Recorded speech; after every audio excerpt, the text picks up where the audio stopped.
จะให้เธอตลอดไปนี่แหละชีวิตหนึ่ง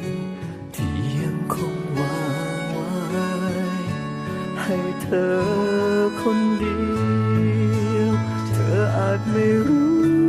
เลยยังสงสัยว่าทำไม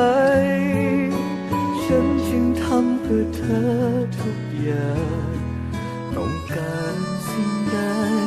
ทุกอย่างที่ทำไปนั้นเพื่ออะไรฉันไม่มีเหตุผลใดให้เธอรักมันมีเหตุผลในตัวของมันฉันแค่ทำสิ่งนี้ที่ใจต้องการเหลือแค่เธอจะยอมรับมันไปให้ฉันได้มองเธออยู่ที่ตรงนี้แค่เท่านี้ฉันก็สุขใจที่ฉันนั้นทำอยู่อาจไม่มีความหมายแต่ทำเพื่อเธอเธออาจไม่รู้เลยยังสงสัยว่าทำไมฉันจึงทำเพื่อเธอทุกอย่างต้องการสิ่งใดทุกอย่างที่ทำไปนั้นเพื่ออะไรฉันไม่มีเหตุผลใด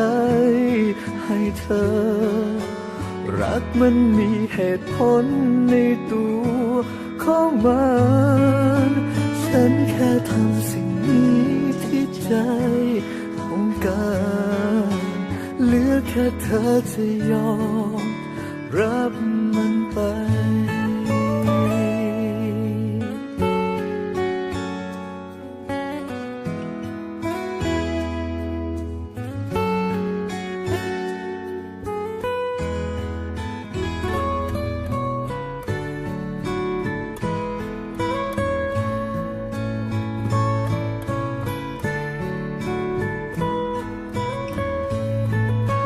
เธออาจไม่รู้